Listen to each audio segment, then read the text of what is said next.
O dia nasceu sem alarde, como se a vida já tivesse aprendido a se esgueirar pelos cantos de uma casa antiga. A luz atravessava as cortinas com vergonha, deixando na madeira do assoalho um mapa de pequenas sombras que se moviam conforme o tempo, como se a casa respirasse junto comigo.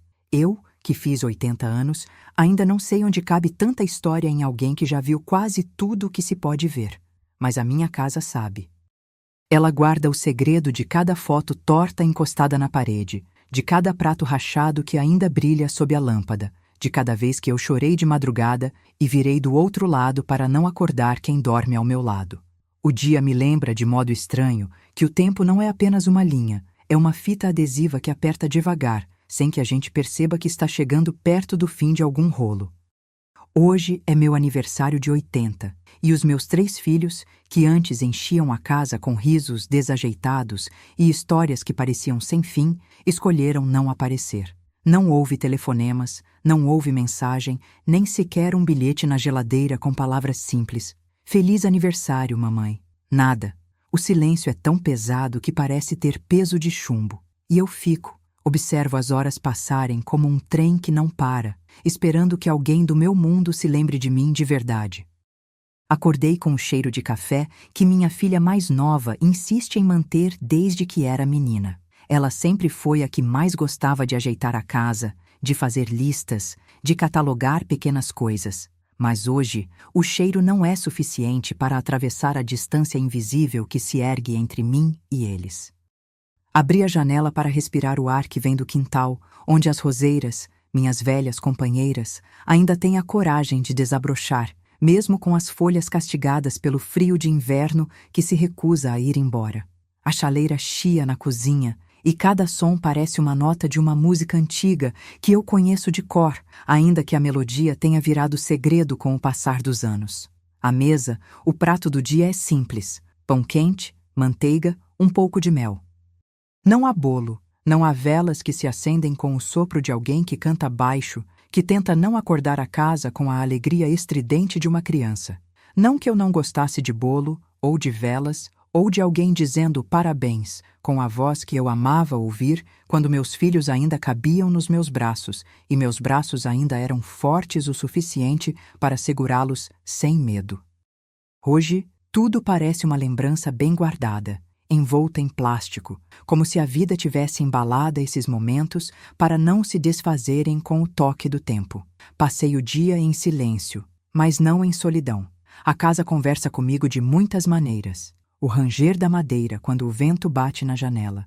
O relógio do corredor que marca as horas com um tic-tac que parece insistir em me lembrar que o mundo lá fora não espera por ninguém.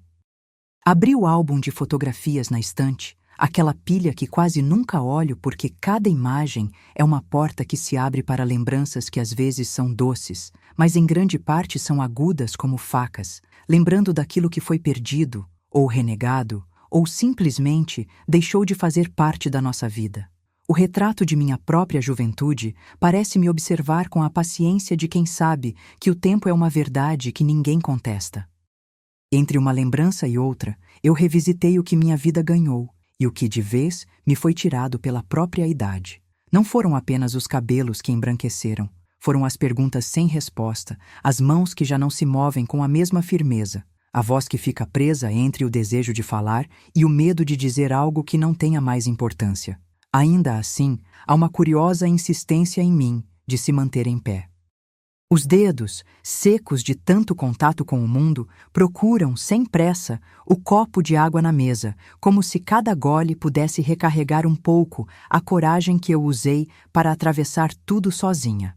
O dia me ofereceu lembranças de uma vida que valia a pena ter vivido, não apenas pela alegria, mas pela dor que ensinou a moldar quem sou. Meu marido faleceu há muitos anos, e eu aprendi a carregar nele a pesada ideia de que cuidar é também largar.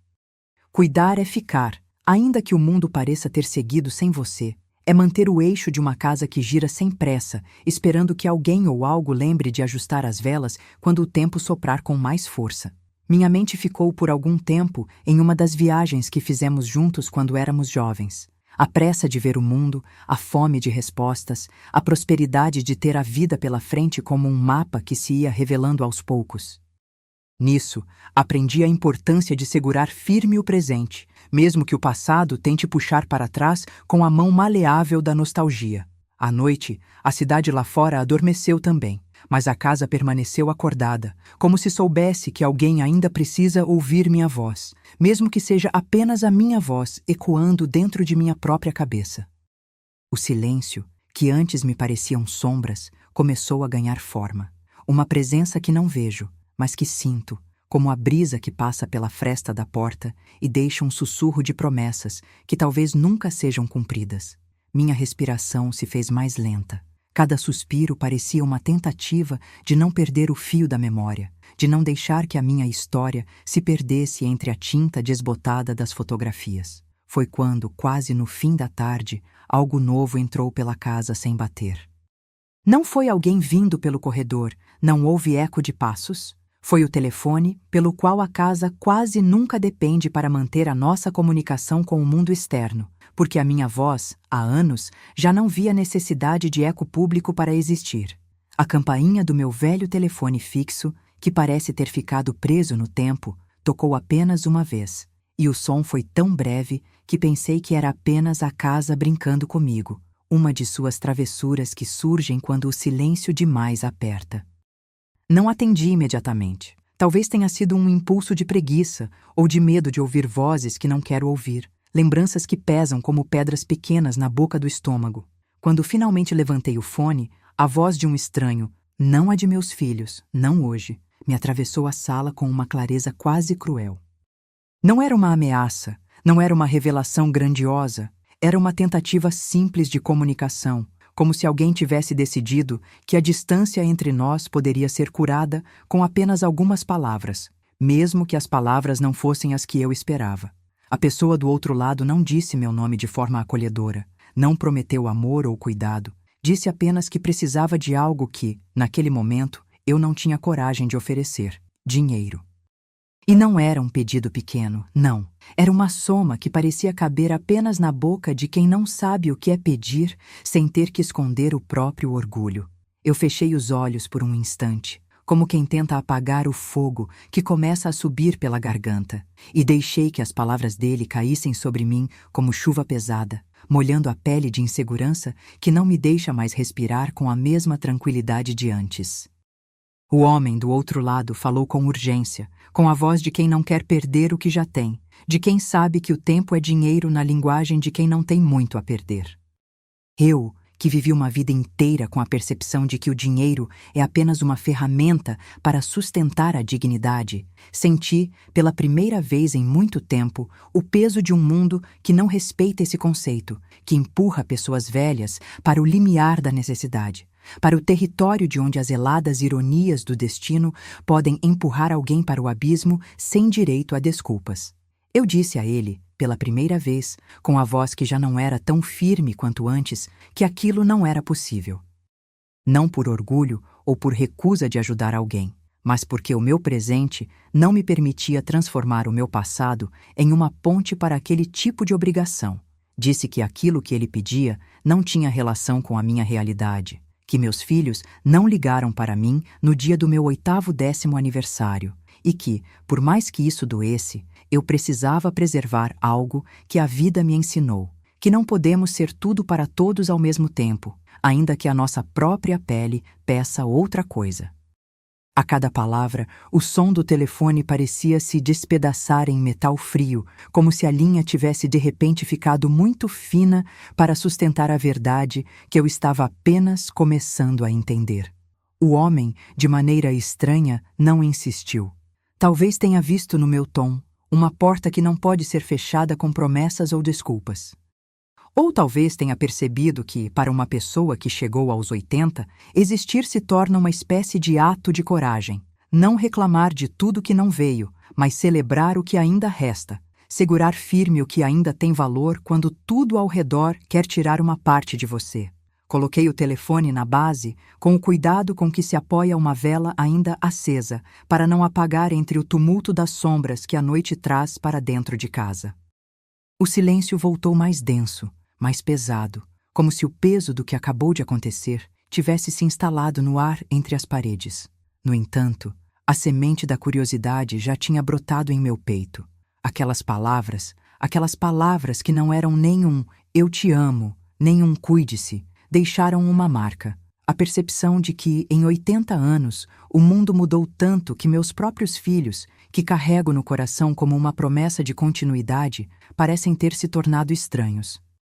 Não pela distância física, mas pela distância de entendimento, de afinidade, de cuidado mútuo. A ideia de que alguém, quem quer que seja, poderia ligar do nada para pedir dinheiro num dia que deveria ser uma celebração de vida, algo tão simples quanto uma vela acesa num bolo, mexeu comigo de uma forma que eu ainda não tinha entendido completamente naquela hora. Ao apagar das luzes, enquanto o bairro se aquietava e cada casa parecia fechar as janelas contra a noite, eu me sentei diante da lareira que já não aquece como antes, apenas brilha com uma coragem de carvão que não se rende. Olhei para o vidro empoeirado da janela da sala e vi refletido a minha própria imagem. Uma mulher que não é mais só tempo, que carrega em si canções antigas e um silêncio que se recusa a ser vencido. Pensei que a vida, para quem chega aos 80, não é mais sobre as grandes conquistas, mas sobre as pequenas escolhas que fazemos para não nos tornarmos apenas lembranças. E ali, sozinha, prometi a mim mesma que, no próximo dia que eu acordar, tentarei, de alguma forma, manter o laço com quem ainda tiene o direito de figurar na minha história.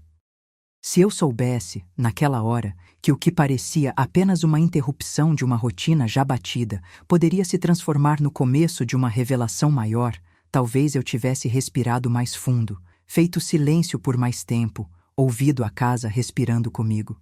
Mas o tempo, esse velho cúmplice, não recua.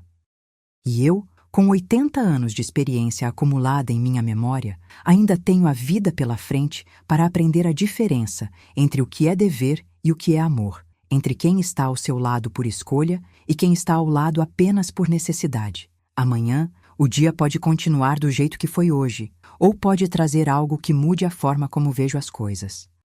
Tudo o que sei é que fiquei acordada até tarde, ouvindo o crepitar da lareira, o som da chuva que começa a bater na janela, e a pensar que, às vezes, a vereda da dignidade se revela mais clara na hora em que a casa fica mais silenciosa, não quando ela está cheia de gente. E, no entanto, quando finalmente o silêncio parece repousar, parece também que uma porta imaginária se entreabre. A partir de agora, cada respiração pode ser uma decisão. Cada batida do meu coração pode ser uma resposta. E cada pensamento que ousar atravessar a minha mente pode ser o começo de uma história que eu, por minha vez, escolho contar. Não hoje, não ainda. Ainda há vontade de esperar. Ainda há espaço para uma voz que, mesmo vacilante, insiste em dizer: eu existo. E quem sabe, amanhã eu descubro que o mundo não acabou para mim, apenas mudou de endereço. 2 meses se passaram e o silêncio que antes me parecia companheiro fiel ganhou uma cor áspera de espera. A casa continuava a respirar comigo, mas agora cada suspiro tinha o peso de um segredo não dito, de uma advertência que o tempo insiste em nos colocar no rosto como se fosse máscara. A manhã chegou sem pressa, com o vapor do café subindo da xícara e o relógio marcando um compasso antigo, quase ritual. Foi então que o telefone, antigo, de linha fixa, voltou a espiar a sala como quem observa para entender se vale a pena entrar. O visor piscou com o mesmo número que às vezes me lembrava uma música irritante, a filha do meio, aquela que sempre teve graça em transformar a casa em palco de histórias. Mãe, a voz da menina da última vez que a ouvi foi um túnel escuro que eu não sabia se conseguiria atravessar sem tropeçar. Hoje, quando ouvi o som do toque, o meu corpo reconheceu antes mesmo de a mente decifrar. Era ela, era a urgência que não pede licença para aparecer. Mãe, preciso de 20 mil, urgente. A frase atravessou a linha como uma flecha, seca e direta, sem elogios, nem explicações que tentassem amenizar a batida que prometia desestabilizar tudo que ainda resta de chão sob meus pés. Em segundos, a sala pareceu encolher a minha própria voz, e o ar ficou mais denso, como se o mundo tivesse apertado o botão de socorro justamente quando eu não esperava. Respirei fundo, não para acalmar a casa, mas para manter minha própria coloatura em pausa, a dignidade que aprendi a defender sem gritar. A minha primeira resposta foi um silêncio que não parecia vazio, mas uma linha vermelha que eu não poderia cruzar de modo algum. Não por ódio, nem por rancor, mas por uma decisão antiga que carrego comigo como uma vela acesa ao lado do que ainda me sustenta. O direito de dizer não sem culpa, o direito de escolher o que me cabe e o que não cabe. Então, com a voz que ainda sabe cantar, ainda sabe segurar a própria respiração, disse-lhe, com cuidado calculado: não posso entregar esse valor assim, sem saber para quê, sem entender as consequências para mim, para a minha casa, que já carrega as marcas do tempo, para o que me resta de dignidade. Se há uma emergência real, converse comigo. Vamos encontrar uma forma de atravessá-la sem que o preço seja a minha tranquilidade. Ela tentou refazer a frase. O tom mudou, mas a urgência continuou a partir como faísca de uma vela que não se sabe até onde pode queimar sem queimar tudo ao redor. Falou de contas, de aluguel, de uma necessidade que parecia maior do que tudo que já tive de enfrentar. Falei então de meus próprios limites, que o dinheiro nunca foi o único idioma com que eu escrevo a vida, que eu também posso oferecer tempo, atenção, companhia, acompanhamento em uma busca de saída, qualquer coisa que não signifique hipotecar a minha própria segurança. E quando percebi que o diálogo não era mais uma conversa, mas uma tentativa de empurrar-me para um abismo de decisões apressadas, encerrei a ligação com a promessa de ouvir com mais calma depois, de encontrar uma ponte entre o que é carinho e o que é responsabilidade. Desliguei o telefone com o coração ainda batendo descompassado, como quem acaba de atravessar uma ponte de madeira antiga que range sob cada passo. A sala voltou a ser apenas uma sala, com a chaleira a chiar, o cheiro de pão amanhecido que mantém a minha memória em pé e o relógio que insiste em marcar o tempo como se o mundo ainda quisesse me convencer de que tudo é possível, mesmo quando o corpo já sabe que não. Sentei-me à mesa, o vidro da janela embaçado pela respiração, e deixei que a imagem da casa, que tanto me ensinou sobre privacidade e silêncio, me mostrasse outra verdade, que a vida não devolve apenas o que é gasto, às vezes devolve o que aprendemos a preservar. A ideia de dinheiro, tão ligada a uma solução rápida, ganhou outra cor na minha cabeça.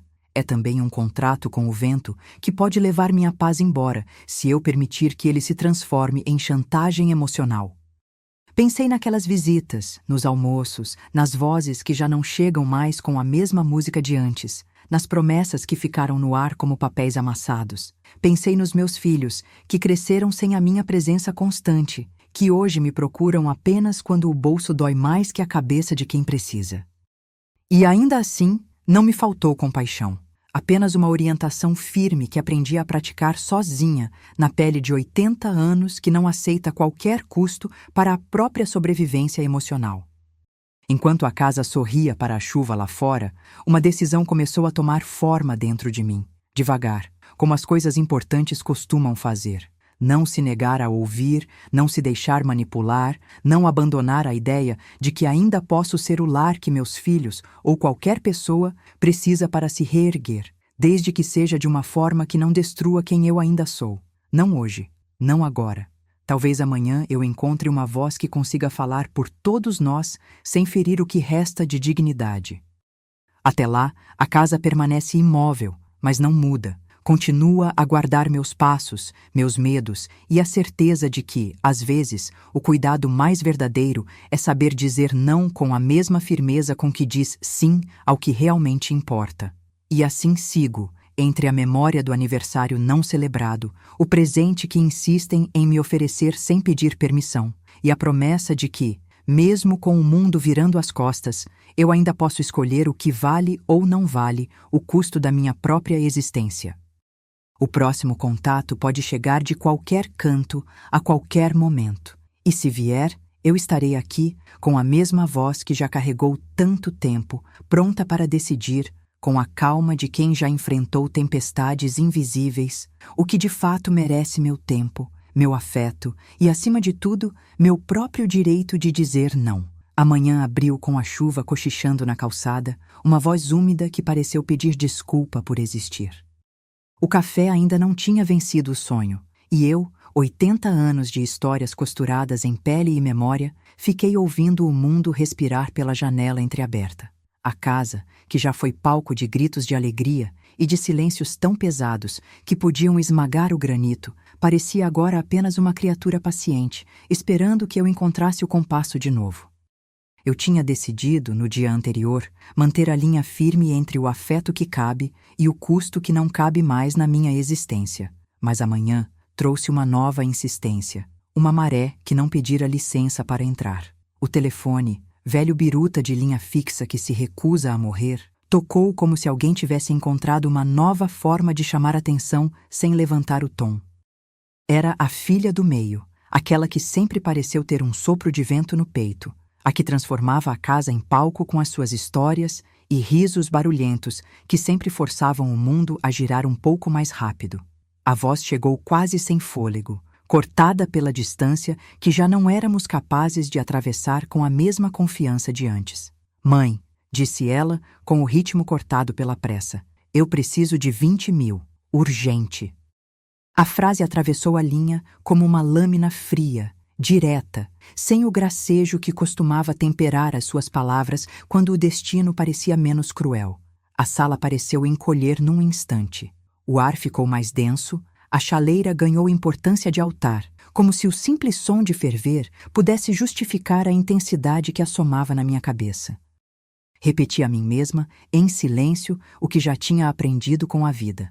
Não é o dinheiro em si que define a dignidade, é a forma como escolhemos usá-lo, até onde permitimos que ele suba pela garganta e apague o que ainda vale a pena respirar. Respirei fundo, não para acalmar a casa, mas para manter o meu próprio domínio sobre o que eu podia ou não oferecer. Disse, com a voz que ainda sabe medir o tom sem derrapar, que não podia entregar tal soma sem entender o motivo, sem ver uma resposta que não fosse outra forma de dependência, sem uma explicação que não fosse apenas a necessidade crua que a distância impõe. Ela tentou dizer que era uma emergência, que havia contas para pagar, aluguel, dívidas que não podiam esperar. Falei então do meu direito de escolher o que me cabe, da minha obrigação de cuidar de mim mesma antes de estender o braço para qualquer outra pessoa. Não era desamor, era uma linha que não podia atravessar. Não posso, não devo, não quero colocar em risco o que ainda me sustenta. O silêncio que me permite ouvir a minha própria cabeça sem que o mundo me empurre para dentro de uma sala sem saída. Quando terminei de falar, houve um longo intervalo, o tipo de pausa que parece ensinar mais do que qualquer palavra. O som da respiração da outra ponta, o peso de uma honestidade que não sabe se pode manter. A filha do meio não desistiu imediatamente, o que talvez tenha sido o pior tipo de silêncio, aquele que se recusa a se romper sem uma resposta. Ela falou de contas atrasadas, de uma divisão de aluguel que pesava sobre ela e sobre uma parceira que não tinha mais forças para carregar, de prazos que venciam e de uma vida que parecia girar sem a gente conseguir segurar a corda. E então reconheceu, quase como se fosse uma confissão, que o dinheiro que pedia não era apenas para si, que havia alguém atrás da tela, alguém que também precisava de uma chance de começar de novo. Pediu que eu pensasse, que eu considerasse oferecer apoio de outra forma: tempo, companhia, ajuda para encontrar soluções, encaminhamento a serviços sociais, planejamento de orçamento, acompanhamento em consultas. Propôs, sem dizer de onde vinha o peso, que eu fosse uma espécie de ponte, não para pagar dívidas, mas para criar uma rota segura para que ela pudesse atravessar o que viesse pela frente, sem que o meu próprio chão desmoronasse. Foi um conselho que não caiu como chuva de verão, mas como chuva de inverno, desagradável de ouvir, necessária para aquecer o interior. Desliguei o telefone com o coração ainda batendo em um compasso descompassado, como se a casa tivesse decidido fazer uma pausa comigo antes de seguir. Voltei à mesa, ao vidro da janela, ao pão amanhecido que ainda guardava a doçura do tempo em que eu era a que decidia o ritmo da casa. A cada cheiro, a cada som, minha mente seguia um trilho antigo. O pai, a promessa de que o silêncio pode curar tanto quanto a voz, as mãos que aprendi a manter ocupadas para não fraquejar, o peso do tempo que não retorna, mas que, de vez em quando, oferece uma espécie de clareza que parece moderar a dureza das escolhas. A ideia de dinheiro, que no telefone do dia anterior parecia apenas uma moeda que poderia resolver tudo, Hoje se mostrava como uma chave cuja outra campainha não se sabe a que porta abre. Se a vida pedisse, eu poderia sim buscar caminhos para ajudar sem hipotecar a minha paz. Não um aluguel deixado para trás com a desculpa de que tudo se resolve com um golpe de sorte, mas um caminho que permitisse que minha filha atravessasse o desespero sem transformar o meu ser em um recibo de depósito.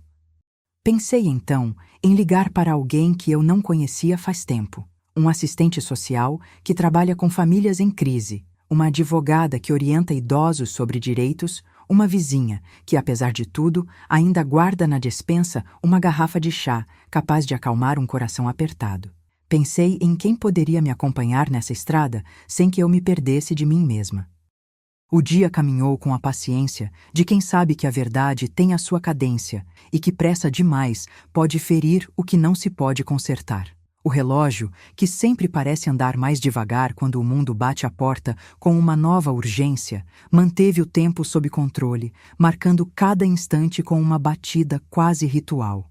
Almocei sozinha, o pão rachado pela memória, a manteiga que ainda lembrava o gosto de dias em que a família ainda cabia dentro da casa sem que houvesse brechas para o medo. Olhei as fotos na estante, as que meu marido deixou como um mapa da minha coragem. As mãos dele, firmes, segurando as minhas. Os olhos dele que pareciam prometer que a vida, mesmo quando doída, ainda tinha algo a oferecer.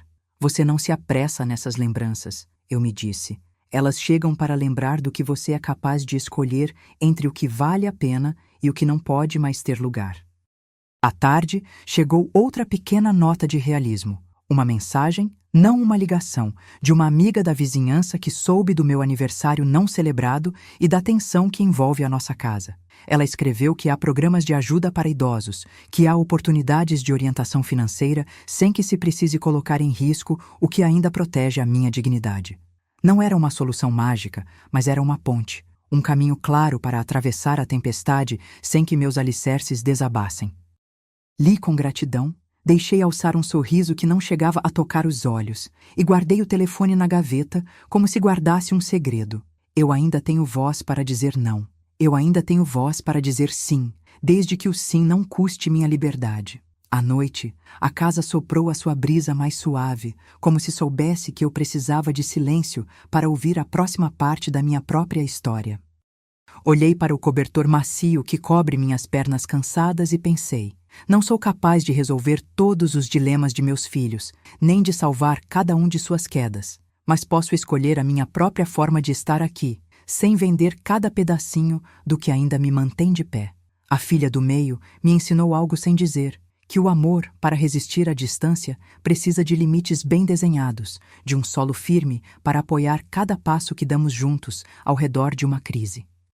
Não é ganância, não é crueldade, é a mais antiga forma de cuidado que uma pessoa de 80 anos pode oferecer sem se tornar refém da própria tempestade. Enquanto a noite fechava as cortinas do quarto, ouvi o som da chuva novamente, um murmurinho que parecia prometer um amanhã com menos ruídos de culpa.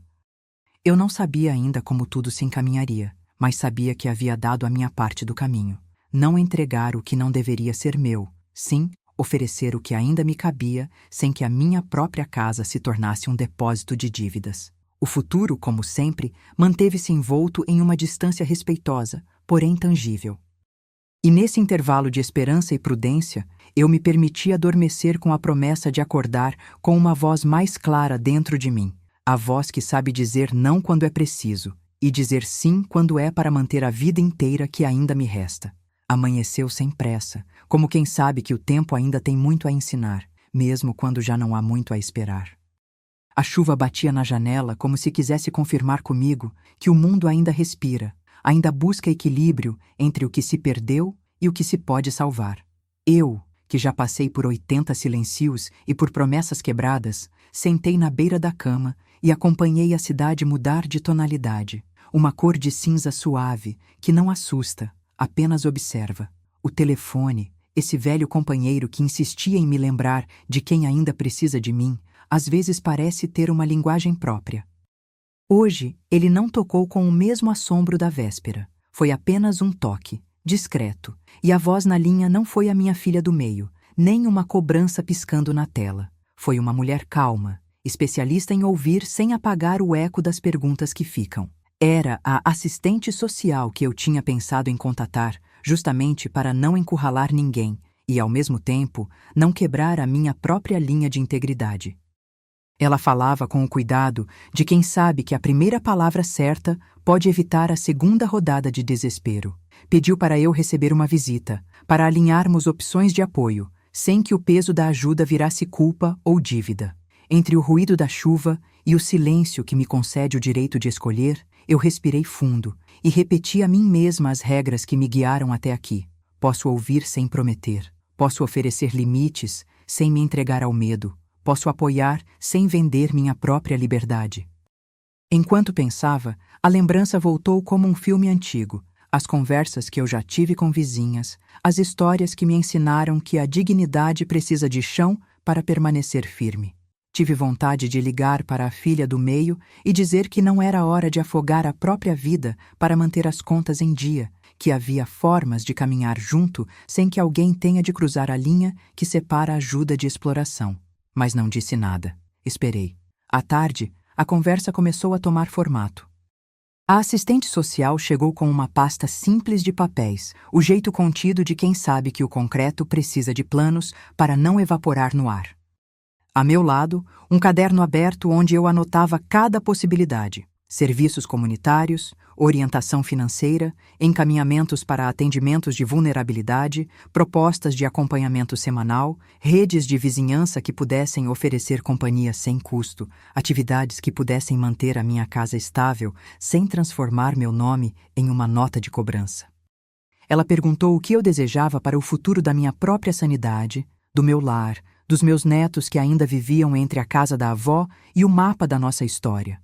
Eu contei, pouco a pouco, sem direito a desculpas. Não quero ser o peso que solta as mãos quando a vida aperta. Quero ser a presença que orienta sem esmagar. Quando a conversa ficou mais prática, sugerimos uma ponte que não é peso, mas proteção. A assistente social mencionou programas para idosos que ajudam com despesas básicas sem a necessidade de colocar minha dignidade em risco. Falou de avaliações e de redes de apoio que não exigem que eu abra mão de minha autonomia. Não se tratava de caridade barata. Era uma rede de cuidado que respeita a minha história, meus limites e a minha responsabilidade de segurar firme o que ainda me sustenta. Eu ouvi com atenção quase ritual, e cada palavra pareceu acender uma vela tímida dentro de mim, lembrando que ainda posso escolher o caminho mais humano sem abrir mão da minha própria verdade. À noite, fiquei pensando naquilo que a família pediu, ou fingiu pedir, naquilo que a vida me mostrou ser possível e naquilo que ainda seria honorável manter como meu. Pensei nos meus filhos que haviam chegado a um ponto de cansaço, naquelas promessas que soavam como fantasmas quando se aproximavam da minha porta. Pensei que a minha resposta precisa ser diferente de todas as respostas que já usei para me manter de pé. Não negar apoio, mas não aceitar qualquer preço pela própria paz. A assistente social me explicou que, às vezes, o melhor jeito de proteger a casa é criar parcerias que não dependam de cobranças nem de culpa, mas de decisões racionais, claras e construídas. Eu sorri, ainda que o sorriso parecesse tímido, porque entendi que pode existir uma saída que não custa a minha alma. Antes de adormecer, aconteceu algo simples e poderoso. Arrumei a mesa da cozinha como se fosse para uma reunião de família que ainda pode ter senso, mesmo que as vozes sejam diferentes hoje. Deixei ao alcance o lembrete de que eu não estou sozinha e que o futuro, mesmo que incerto, pode ser tecido com mãos providas de cuidado, sem que se torne uma ponte para a nossa ruína. Em silêncio, prometi a mim mesma que vou manter as portas abertas para quem precisa, mas sem permitir que o medo mande em meus passos. E, se a minha voz ainda tremer, lembrar de respirar devagar e dizer não com a mesma firmeza com que digo sim quando o custo for preservar a vida que ainda me resta. Ao fim da noite, escrevi no caderno uma linha simples que parece pequena, mas que carrega o peso de tudo. Não é vergonha pedir auxílio quando a casa precisa, é coragem manter a dignidade intacta enquanto se caminha para um lugar onde a minha história continua, ainda que as paredes fiquem mais silenciosas. Amanhã sairão novos caminhos, novas perguntas, novas respostas que eu ainda não conheço, mas que já sinto que vão surgir com a delicadeza de quem sabe ouvir antes de falar. E eu, que aprendi a construir meus dias com cuidado, sigo em frente, pronta para ouvir, pronta para escolher, pronta para proteger o que é meu, sem abrir mão de quem eu sou. O dia amanheceu sem pressa, mas com uma atenção diferente no ar. Uma linha de possibilidades que começava a formar-se no canto da minha mesa. O café subia lento, como quem recorta o tempo em fatias menores para não deixá-lo escapar entre os dedos. Eu, que já aprendi a ouvir a casa com o ouvido do tempo, percebi que as paredes já não me tratavam como uma visitante impotente, mas como alguém que ainda pode traçar o rumo da própria manhã. Sob a luz cinzenta, organizei a cozinha como se fosse a antessala de uma reunião que ainda pode salvar algo da nossa história. Ao lado do prato simples, alinhei papéis, contatos, telefones anotados com a letra que minha mão ainda reconhecia sem hesitar. Havia nomes que prometiam orientação, redes de apoio, serviços que não taxariam a minha dignidade nem o meu silêncio. Não era caridade, era uma ponte de concreto, firme, para que eu pudesse atravessar sem me deixar consumir pelo medo. Anotei cada passo com cuidado: agendamento de visita da assistente social, contatos de assistência financeira sem custo, encaminhamentos para acompanhamento psicológico e atividades comunitárias que pudessem manter a casa estável sem que eu me perdesse de quem eu sou. Entre as linhas rabiscadas, a memória retornou com uma suavidade quase dolorosa. As vozes dos meus filhos, o eco das promessas que sempre pareceram suficientes para manter a gente de pé. Eu sabia que não era hora de me deixar levar pela culpa do passado, mas o peso da distância ainda pesava na minha respiração. Respirei fundo e escrevi em uma margem do caderno uma frase ligada ao meu presente. Não vou mais transformar minha casa em uma peneira para as dívidas dos outros. Vou sim construir uma casa com portas abertas, onde o cuidado seja uma via de mão dupla, não uma corda que me amarra ao chão. Mais tarde, chegou uma mensagem simples de uma amiga da vizinhança, lembrando que há redes de apoio comunitário que funcionam sem exigir que alguém abra mão do próprio eu. Li a mensagem e senti uma centelha. Talvez minha nova rotina não seja abrir mão de nada, mas escolher com quem, de que modo e até onde. A ideia de ter alguém ao lado para planejar, para caminhar comigo e não por mim, acendeu um fio de coragem que eu já temia ter perdido. Guardei o telefone na gaveta, como quem guarda uma vela acesa para o momento em que as sombras se aproximarem demais. À noite, sentei-me no balcão da cozinha e ouvi o som da casa respirando comigo. Pensei no futuro não como uma promessa vazia, mas como um mapa que ainda pode ser traçado com cuidado e paciência. A assistente social virá com uma proposta que não ameaça minhas escolhas, nem a integridade do que reste de mim. As redes de apoio não vão me degradar, apenas me sustentar com a dignidade de quem sabe onde a linha entre ajuda e dependência precisa ficar. Senti, enfim, uma espécie de clareza lenta se insinuando. Eu não sou apenas quem precisa de ajuda. Eu sou quem sabe pedir, quem sabe receber sem perder a própria direção. Antes de apagar a vela de uma simples lembrança que inaltei na cozinha, prometi a mim mesma que manterei as portas abertas para quem precisa, sem abrir mão de minha autonomia. Se a vida ainda pede por mim, que seja para escolher com consciência o que me manterá firme, o meu silêncio que não é fraqueza, o meu afeto que não se vende, o meu direito de dizer não quando for necessário. E se surgir a pergunta que sempre volta, se meus filhos voltarão a encontrar no meu lar um lugar seguro, eu responderei com passos firmes. Sim, enquanto a dignidade permanecer em pé, enquanto houver alguém para ouvir e agir com responsabilidade, eu seguirei aqui, com a minha verdade intacta, pronta para construir o próximo dia sem perder a minha própria voz.